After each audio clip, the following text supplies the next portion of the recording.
জাতীয় অগ্রাধিকার ভিত্তিতে ইনশাআল্লাহ এই সরকার যে কোনো মূল্যে তিস্তা ব্যারেজ মহাপরিকল্পনা বাস্তবায়ন করবে। বর্তমান সরকার পদ্মা ব্যারেজ নির্মাণের উদ্যোগ গ্রহণ করেছে, যা আমাদের সংসদ সদস্যরা, বিশেষ করে দেশের উত্তরাঞ্চল থেকে যে সকল সংসদ সদস্য নির্বাচিত হয়েছেন, সেটি রাজশাহী হোক অথবা সেটি রংপুর বিভাগ হোক না কেন, প্রত্যেকেরই দুটি বড় কনসার্ন হচ্ছে পানি, পদ্মা, তিস্তা। মাননীয় স্পিকার, বিএনপি সরকার বরাবরই কৃষি বা কৃষি বান্ধব সরকার। বিএনপি সরকার যখনই সুযোগ পেয়েছে দেশ পরিচালনার, সকল সময় নিশ্চিত করার চেষ্টা করেছে যে আমরা দেশের মানুষের পানি যাতে নিশ্চিত রাখতে পারি, পানির প্রবাহ।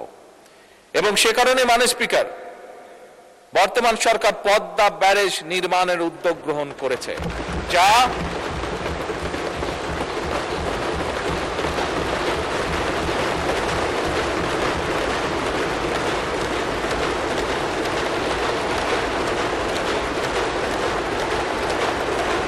এই ব্যারেজ নির্মাণের মাধ্যমে বর্ষা মৌসুমে যে অতিরিক্ত পানি আমাদের কাছে আসে, সেই পানিটিকে আমরা ধরে রাখবো, যাতে করে শুষ্ক মৌসুম এবং বছরের বাকি সময়টা আমরা কৃষক সহ সকলের কাছে পানি সরবরাহ করতে পারি।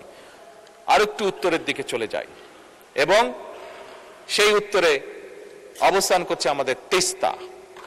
মাননীয় স্পিকার, জাতীয় অগ্রাধিকার ভিত্তিতে ইনশাআল্লাহ এই সরকার যে কোনো মূল্যে তিস্তা ব্যারেজ মহাপরিকল্পনা বাস্তবায়ন করবে।